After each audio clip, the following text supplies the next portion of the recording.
се зголеми бројот на загинати во синоќешниот терористички напад во срцето на Страсбур. Францускиот министер за внатрешни информираше дека тројца загинаа, а најмалку 13 се ранети, од кои 8 се во критична состојба. Меѓу настраданите се двајца полицајци и еден турист од Тајланд, додека неговата сопруга е тешко повредена. Нападот се случи синоќа на Божитниот пазар на еден од главните плоштади во Страсбур, Клебер. Според сведоците, човекот влегол меѓу метежот и почнал да пука, пошто сите во паника почнале да бегаат.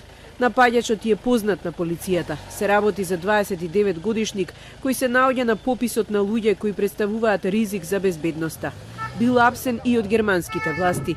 Полицијата го лоцираше во својата акција и го опколи, но тој успеа да им избега. Потрагата по него трае од синоќа. Il y a actuellement 350 personnes qui sont mobilisées sur le terrain pour tenter de mettre un terme à sa fuite. 100 personnels de la police judiciaire sont en activité. 2 hélicoptères, les brigades et les services du RAID, de la BRI, mais aussi les soldats de Sentinelle sont sur le terrain. Des moyens supplémentaires ont été mobilisés par le gouvernement et sont en cours d'acheminement sur Strasbourg. Франција го активираше Виги Прате планот, односно тимот за спречување на вакви напади. Во меѓувреме засилени се и граничните контроли, како и контролите на сите божитни пазари во земјата. Сите такси возења се бесплатни денеска.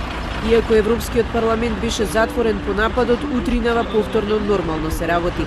Градинките и училиштата нема да се затворени, но локалните власти оставија на родителите да одлучат дали ќе ги испратат своите деца денеска на настава.